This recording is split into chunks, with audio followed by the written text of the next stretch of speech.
إن الذين آمنوا والذين هادوا والنصارى والصابئين من آمن بالله واليوم الآخر وعمل صالحا فلهم أجرهم عند ربهم ولا خوف عليهم ولا هم يحزنون۔ بے شک ایمان والے مسلمان، بے شک ایمان والے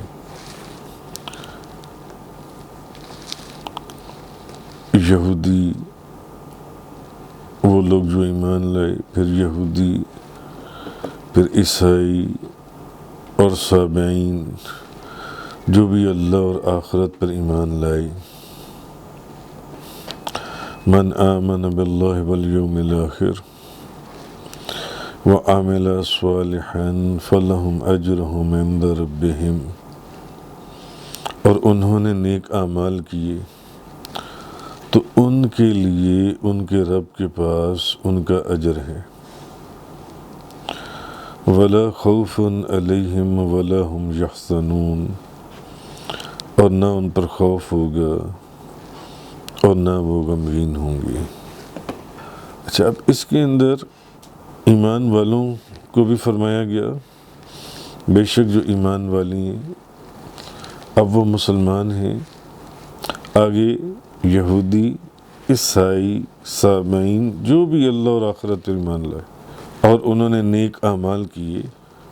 تو ان کے لیے ان کے رب کے پاس ان کا اجر ہے، نہ ان پر کوئی خوف ہے اور نہ ہی وہ غمگین ہوں گے۔ اب یہاں ایک سوال پیدا یہ ہوتا ہے کہ آیا اللہ اور آخرت پر ایمان رکھنے سے جو موجودہ یہودی ہیں یا عیسائی ہیں ان کی نجات ہو جائے گی؟ اللہ اور آخرت پر ایمان لانے سے اس آیت کو اگر آپ غور سے دیکھیں تو اس سے یہ اشکال پیدا ہوتا ہے کہ نجات کے لیے مسلمان ہونا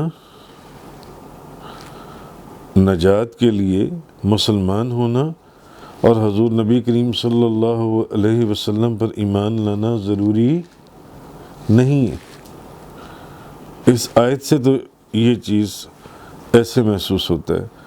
جیسے کہ نجات کے لیے خالی مسلمان ہونا اور حضور نبی کریم صلی اللہ علیہ وسلم پر ایمان لانا یہ ضروری نہیں ہے۔ کیوں؟ کیونکہ اس آیت میں یہ فرمایا گیا ہے کہ مسلمان، یہودی، عیسائی اور صابئی جو بھی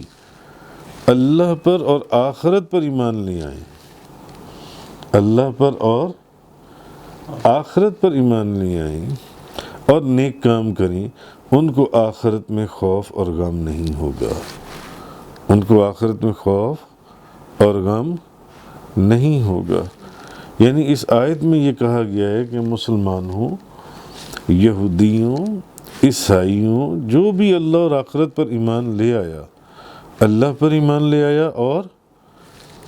آخرت پر ایمان لے آیا اور نیک اس نے اس کے بعد ان دونوں پر ایمان لانے کے بعد،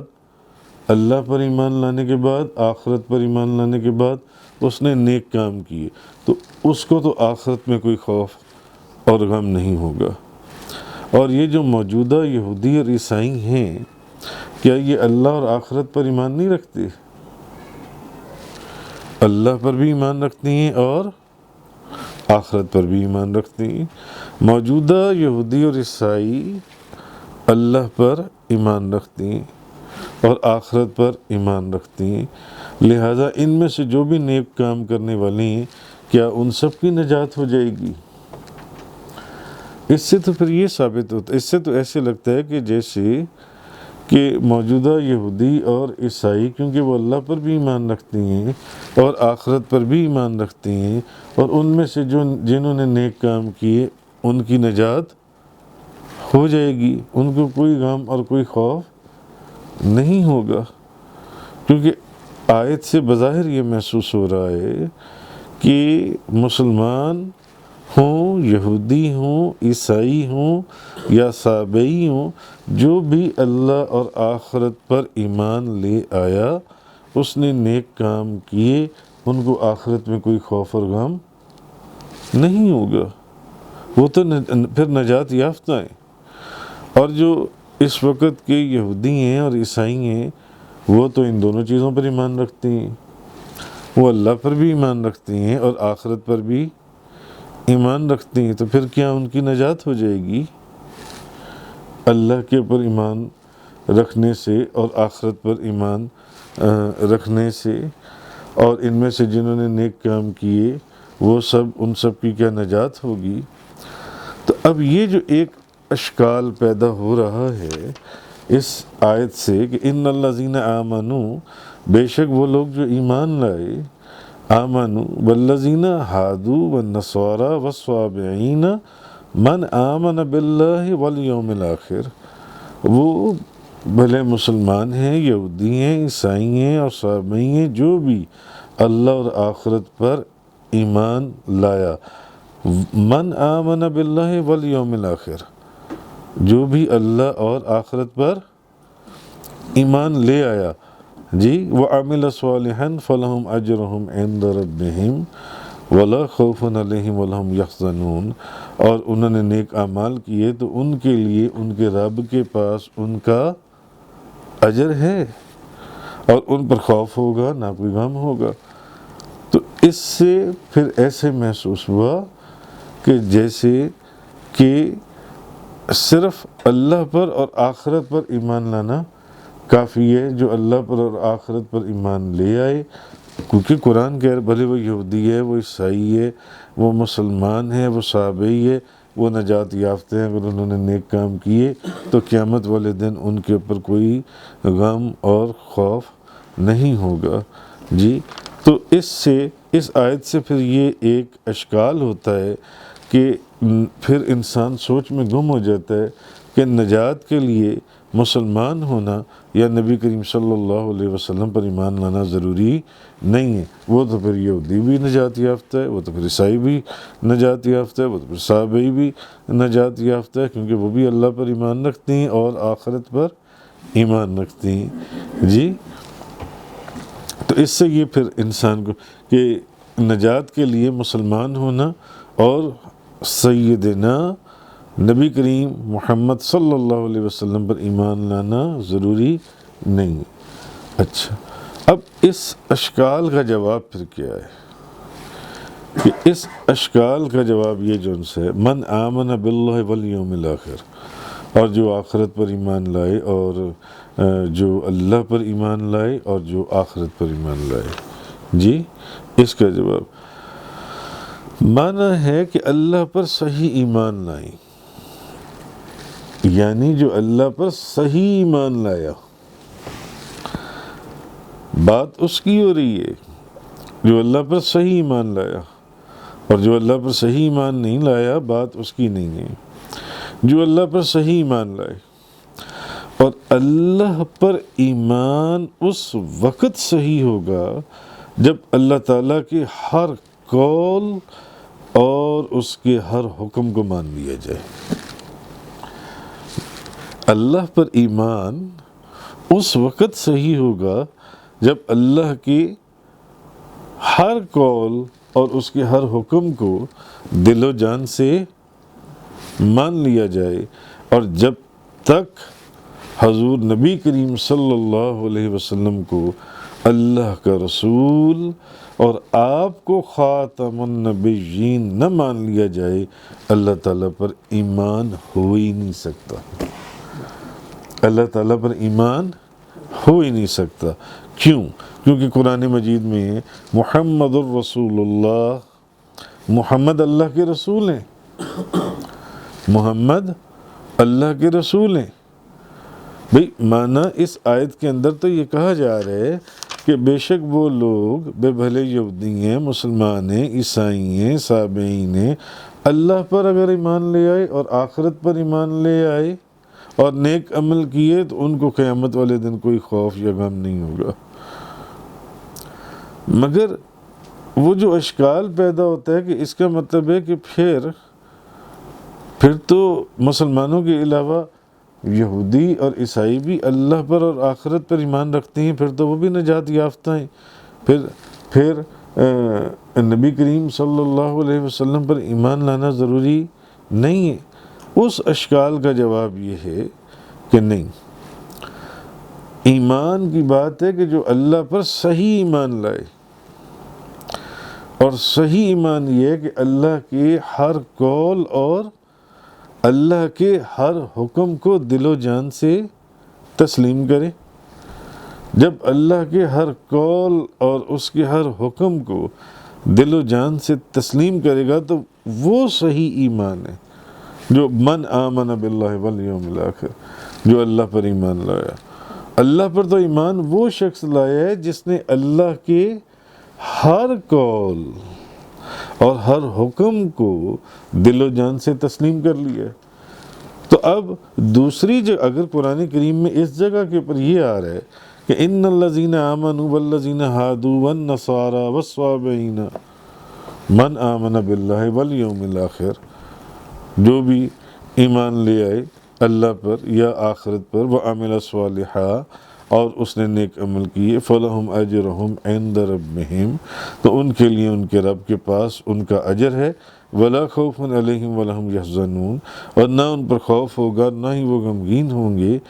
اگر اس جگہ کو دیکھا کہ قرآن کے اندر یہ موجود ہے، تب اتنے کے اوپر یہودی اور عیسائی تو عمل کرتے ہیں، مگر قرآن کے اندر پھر یہ بھی تو ہے محمد الرسول اللہ، محمد اللہ کے رسول ہیں، تو یہودی اور عیسائی اس پر ایمان لائیں، اس پر ایمان لائے۔ ما کان محمد ابا احد من رجالکم ولکن رسول اللہ وخاتم النبیین، محمد تمہارے مردوں میں سے کسی کے باپ نہیں ہے، لیکن وہ اللہ کے رسول اور سب نبیوں کے آخر میں ہیں، سب نبیوں کے آخر میں۔ تو کیا یہودی اور عیسائی اور صابئی اس آیت میں تو بظاہر ایسے لگ رہا ہے جیسے یہودی بھی گئے، عیسائی بھی پار اور صابئی بھی گئے، مگر بات ہے اللہ پر ایمان لانے، صحیح ایمان، اور صحیح ایمان کی نشانی یہ ہے کہ اللہ کے ہر قول اور حکم کو دل و جان سے تسلیم کر لیا جائے، ہر قول۔ تو اب قرآن کریم کے اندر جو دوسری جگہوں کے اوپر جو آ رہا ہے، اللہ پاک نے فرمایا محمد الرسول اللہ، محمد اللہ کے رسول ہیں، ما کان محمد ابا احد من رجالکم ولکن رسول اللہ وخاتم النبیین، کہ وہ آخر نبی ہیں، نبی حضرت محمد صلی اللہ علیہ وسلم۔ تو اب ان آیتوں سے یہ معلوم ہوا کہ جب تک تاجدار دو جہاں حضرت محمد صلی اللہ علیہ وسلم کو اللہ کا رسول اور آخری نبی نہ مان لیا جائے، اللہ تعالیٰ پر ایمان لانا صحیح ہے ہی نہیں۔ اسی طرح اللہ تعالیٰ نے فرمایا ان الدین عند اللہ الاسلام، بے شک اللہ کے نزدیک اسلام ہی دین ہے، بے شک اللہ کے نزدیک اسلام ہی دین ہے۔ اسی طرح سورہ توبہ کے اندر هو الذی ارسل رسولہ بالہدی ودین الحق لیظہرہ علی الدین کلہ ولو کرہ المشرکون، وہی ہے جس نے اپنے رسول کو ہدایت اور دین حق کے ساتھ بھیجا تاکہ اس کو ہر دین پر غالب کر دے، خواہ مشرکین اس کو پسند کریں یا نہ کریں۔ تو اب آپ کو اس بات کی سمجھ میں آئی ہوگی، اس آیت کی تفسیر کو سمجھنے میں آسانی ہوئی ہوگی کہ جو اس آیت کے اندر یہ چیز فرمائی گئی کہ ان الذین آمنوا والذین ہادوا والنصارى والصابئین من آمن باللہ والیوم الآخر وعمل صالحا فلہم اجرہم عند ربہم، یہ جو اس آیت کے اندر اللہ تبارک و تعالیٰ نے فرمایا، اس سے بظاہر یہ محسوس ہوتا ہے کہ یہودی بھی نجات یافتہ، صابئی بھی نجات یافتہ، عیسائی بھی نجات یافتہ، اور نجات کے لیے بس صرف خدا کے اوپر اور آخرت کے اوپر ایمان لانا یہ کافی ہے۔ مگر ایمان اس کی بات ہے جو صحیح ایمان ہے، اور صحیح ایمان کی نشانی یہ ہے کہ اللہ تعالیٰ کی جو بھی قول ہے اور اس کے ہر حکم کو، اس کی ہر قول اور ہر حکم کو دل و جان سے مانا جائے۔ تو پھر قرآن کریم کے اندر دوسری جگہوں پر محمد الرسول اللہ ما کان محمد ابا احد من رجالکم ولکن رسول اللہ وخاتم النبیین، اور جو ساری دوسری آیات آ رہی ہیں کہ محمد اللہ کے رسول ہیں، محمد تمہارے مردوں میں سے کسی کے باپ نہیں ہیں، لیکن وہ اللہ کے رسول اور سب نبیوں کے آخر میں۔ تو اس کو تو یہودی اور عیسائی نہیں نہ مانتے، اس بات کو تو یہودی اور عیسائی یا صابئین جو ہیں وہ تسلیم نہیں نہ کرتے۔ تو اس لیے معلوم ہوا کہ نہیں، اس طرح نجات نہیں ہوگی۔ نجات تب ہوگی جب اللہ کے ہر قول اور ہر حکم کو مانا جائے گا، تب صحیح ایمان کی نشانی، صحیح ایمان کی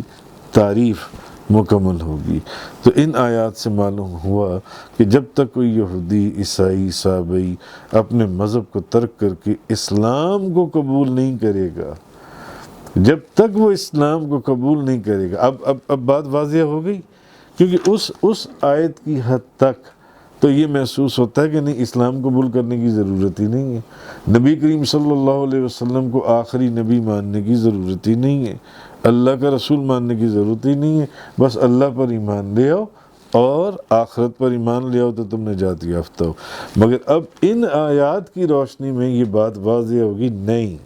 ایسا نہیں ہے، وہ صحیح اسلام ہے ہی نہیں، وہ صحیح اسلام کی تعریف نہیں ہے۔ اصل صحیح اسلام یہ ہے کہ اللہ کے ہر قول اور حکم کے اوپر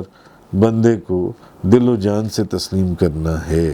اور اس وقت تو عیسائی یا صابئی اپنے مذہب کو ترک کر کے جب تک اسلام کو قبول نہیں کرے گا،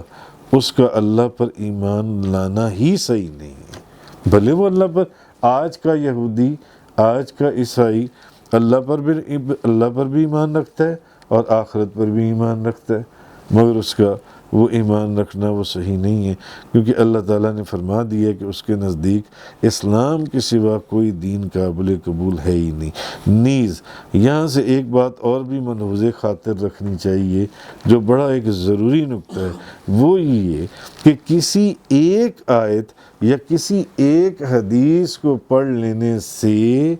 کوئی نتیجہ اخذ نہیں کر لینا چاہیے، اس سے بندہ ایمان اور کفر کہ کسی بھی درجے میں جا کے گر سکتا ہے۔ کسی ایک آیت کو پڑھ لینے سے، کسی ایک حدیث کو پڑھ لینے سے اس کو کوئی نتیجہ اخذ نہیں کرنا چاہیے، جب تک کہ اس موضوع سے متعلق تمام احادیث اور تمام آیات کو پڑھ نہ لیا جائے، اس وقت تک کوئی نتیجہ اخذ نہ کیا جائے۔ بعض لوگ ایک آیت پڑھتے ہیں اور ان کو یہ پتہ ہی نہیں ہوتا کہ اس کے بعد قرآن کریم کے اندر مزید کتنی آیات کے اندر اس کے آلٹرنیٹو کتنے حکم آئی ہیں جو ان سے ہیں، اور وہ کوئی ایک نتیجہ اخذ کر لیتی ہیں، تو وہ بجائے صاحب ایمان ہونے کے وہ کفر کی دنیا میں گر جاتی ہیں، کفر کے اندر چلی جاتی ہیں یا کفر کر بیٹھتی ہیں۔ جیسے اس آیت کی آپ مثال لے لیں کہ اس آیت میں تو بظاہر یہ محسوس ہو رہا ہے کہ بھلے یہودی ہو، بھلے عیسائی ہو، بھلے صابئی ہو، اگر وہ اللہ پر ایمان لے آیا اور آخرت پر ایمان لے آیا تو وہ نجات یافتہ ہے۔ اور آج کا یہودی اور عیسائی اللہ پر بھی ایمان رکھتا ہے اور آخرت پر بھی ایمان رکھتا ہے، تو پھر اس کا مطلب ہے کہ آج کے یہودی اور عیسائی کو نبی کریم صلی اللہ علیہ وسلم پر ایمان لانے کی ضرورت نہیں ہے، اسلام کو قبول کرنے کی ضرورت نہیں ہے۔ تو اس سے یہ ایمان لانے کی صحیح تعریف ہے ہی نہیں۔ صحیح ایمان لانا یہ ہے کہ وہ اللہ کے ہر قول اور ہر حکم کو دل و جان سے تسلیم کر لے، یہ ہے صحیح ایمان لانا۔ کہ اس آیت میں اس امر کی وضاحت فرمائی جا رہی ہے کہ نجات کا جو دار و مدار ہے وہ نسب اور قومیت پر نہیں ہے کہ اس کا نسب کیا ہے یا اس کی قوم کیا ہے، نجات کا دار و مدار آپ کے نسب یا قوم پر نہیں کہ یہ فلانی قوم سے اس کا تعلق ہے یا اس کا نسب فلاں جگہ سے جا کر ملتا ہے تو اب نجات کی اس کو سرٹیفکیٹ دے دیا جائے، ایسا نہیں ہے، بلکہ ایمان کا ہونا لازم ہے، اور ایمان کے ساتھ عمل کا بھی ہونا لازم ہے۔ ایمان بھی ہو اور ساتھ اس کے عمل بھی ہو، تب نجات کا دار و مدار سمجھ میں آتا ہے، ورنہ نسب یا قومیت کے اوپر کہ میرا تعلق فلاں قوم سے ہے، اس سے نجات کا دار و مدار نہیں ہے۔ نجات کے دار و مدار کے لیے ایمان لازم اور پھر اس کے ساتھ عمل ضروری ہے، اس کے ساتھ جو سے۔ اب یہودی جو ہیں، یہود اس غلط فہمی میں مبتلا تھے، پہلے بھی ہم پڑھ چکے ہیں کہ وہ اس بات میں مبتلا تھے کہ ان کا عقیدہ کتنا ہی بگڑا ہوا کیوں نہ ہو، ان کے اعمال کتنے ہی خراب اور گندے کیوں نہ ہوں، جنت ان کی ہے۔ یہودیوں کا یہ خیال تھا، یہودی اس غلط فہمی میں تھے کہ ہمارے اعمال کتنے ہی گندے کیوں نہ ہوں۔ پیچھے آپ نے سارا پڑھا ہے نا، جگہ جگہ خدا نے ان کو معاف کیا، مگر وہ انہوں نے پھر خدا کی نافرمانی کی۔ ہر جگہ خدا نے معاف کیا، مگر پھر انہوں نے نافرمانی کی اور اس کے اوپر خدا کا عذاب ان کے اوپر نازل ہوا۔ ہر جگہ کے اوپر ان کے اوپر خدا کا عذاب نازل ہوا۔ خدا نے پھر اپنے بندوں کی دعا کے اوپر پھر ان کو بخش دیا، انہوں نے پھر وہیں نافرمانی کی۔ تو یہودی جو تھے وہ اس غلط فہمی کا شکار تھے کہ ہمارے اعمال جتنے بھی گندے ہوں اور ہمارا عقیدہ جتنا بھی خراب ہو، جنت ہے ہی ہماری، جنت ہے ہی ہماری۔ اور ان کے علاوہ جتنی قومیں ہیں وہ کتنی بھی پاک باز کیوں نہ ہوں، وہ سب کے سب جہنم کا ایندھن ہے۔ ان کے علاوہ جو بھی قوم ہے وہ سب جہنمی ہیں، بس صرف ہم ہی ان لوگوں میں سے ہیں جن کے لیے خدا نے جنت کو بنایا ہے، اور جہنم جو ہے یہ باقی تمام لوگوں کے لیے بنائی گئی ہے۔ تو اللہ تعالیٰ نے اس آیت کے اندر ان کی بھی اس غلط فہمی کو صاف صاف الفاظ سے اللہ تعالیٰ نے دور کر دیا کہ نہیں، ایسا نہیں ہے، ایسا ہرگز نہیں ہوگا۔ اور پھر لطف یہ ہے کہ مخاطب مسلمانوں، یہودیوں، نصرانیوں اور صابیوں سب کو بنایا، اور مسلمانوں کا ذکر پہلے کر کے، مسلمانوں کا ذکر اللہ نے پہلے کیا اس کے اندر، کیوں کہ انہیں تنبیہ فرما دی کہ ایسا نہ ہو کہ کہیں تم بھی اس چیز پر ناز کرنے لگ جاؤ کہ ایمان اور عمل وغیرہ کی کوئی ضرورت نہیں ہے اور بس ہم نجات یافتہ ہیں۔ نہیں، ایسی نہیں ہے۔ اپنی قومیت پر نازاں ہو جاؤ کہ ہم اس نبی کی امت میں سے ہیں جو نبیوں کے سردار ہیں اور نبیوں کے آخر پر آئے ہیں، اور کوئی ہمیں عمل کی ضرورت نہیں ہے اور کوئی ہمیں ایمان اور اسلام کے صحیح اس عقیدے کی ضرورت نہیں ہے، ایسا ہرگز نہیں ہے۔ اللہ تعالیٰ نے پہلے مسلمانوں کو مخاطب کیا، بعد میں یہودیوں کو، عیسائیوں کو اور صابیوں کو اللہ تعالیٰ نے مخاطب کیا، جی سب کو مخاطب بنایا۔ اور مسلمانوں کا ذکر اللہ نے پہلے کیا کہ ایمان اور عمل سے اگر غفلت برتو گے تو پھر معاملہ بہت خراب ہو جائے گا، پھر معاملہ نجات و فلاح ایمان و عمل کے بغیر حاصل نہیں ہو سکتے۔ اچھا، اب رہی بات یہ کہ سابعین کن کو کہا جاتا ہے، تو جو شخص ایک دین چھوڑ کر، کہ یہودیوں کا تو آپ کو پتہ ہے، عیسائیوں کا بھی آپ کو پتہ ہے، سابعین کن کو کہا جاتا ہے، جو شخص ایک دین چھوڑ کر دوسرا دین اختیار کر لے، ایک دین چھوڑ کر دوسرا دین اختیار کر لے اس کو صابی کہا جاتا ہے۔ مگر صابی کی بہت طویل تعریف کی گئی ہے مختلف ائمہ اور مختلف علماء کے نزدیک، اور ایک اصطلاح کے اندر یہ ایک مذہبی فرقے کا بھی نام ہے صابی جنسی ہے، اور وہ جو مذہبی فرقہ ہے کہا جاتا ہے کہ وہ شام اور عراق کی سرحد کے اوپر وہ فرقہ پایا جاتا ہے، شام اور عراق کی سرحد پر وہ فرقہ پایا جاتا ہے، اور یہ لوگ توحید اور رسالت کے قائل تھے، توحید اور رسالت کے قائل تھی۔ حضرت عمر اور حضرت ابن عباس رضی اللہ تعالی عنہم انہیں اہل کتاب میں سے شمار کرتے تھے اور ان کے ذبیحہ کو حلال فرماتے تھے کہ ان کا جو ذبیح ہے وہ حلال ہے۔ مگر کہنے کا مقصد یہ کہ صحابی کی تعریف جو ہے وہ مختلف علماء اور ائمہ نے مختلف انہوں نے کی ہے۔ مثلاً حضرت علامہ آلوسی حنفی فرماتے ہیں کہ صابئین کے کئی فرقے ہیں، صابئین کے کئی فرقے ہیں، کہ روم کے صابئی جو ہیں وہ ستارہ پرست ہیں، اب ان کو بھی صابی ہی کہا جائے گا۔ ہندوستان، ہند کے جو صابئی ہیں وہ بت پرست ہیں۔ امام اعظم ابو حنیفہ فرماتے ہیں کہ صابئی جو ہیں یہ بت پرست نہیں ہیں، یہ ستارہ پرست ہیں، یہ ستاروں کی ایسے تعظیم کرتی ہیں جیسے مسلمان خانہ کعبہ کی تعظیم کرتی ہیں، تعظیم کرتی ہیں جیسے مسلمان بیت اللہ شریف کی تعظیم کرتی ہیں، خانہ کعبہ کی، تو یہ صرف تعظیم کرتی ہیں ستاروں کی۔ تو جس طرح ہم امام اعظم ابو حنیفہ فرماتے ہیں مسلمان جنسی وہ کعبے کی تعظیم کرتی ہیں، اور ایک قول یہ ہے کہ یہ موحد ہیں بس، اور ستاروں کی تاثیر کا اعتقاد رکھتی ہیں۔ مگر اس میں بڑی لمبی تفصیل ہے، مختلف ائمہ نے ان کی مختلف ہی تعریف فرمائی ہے جنسی ہے۔ تفسیر قرآن کا یہ لیکچر انگلش میں سننے کے لیے براہ کرم ڈسکرپشن میں موجود لنک پر کلک کریں۔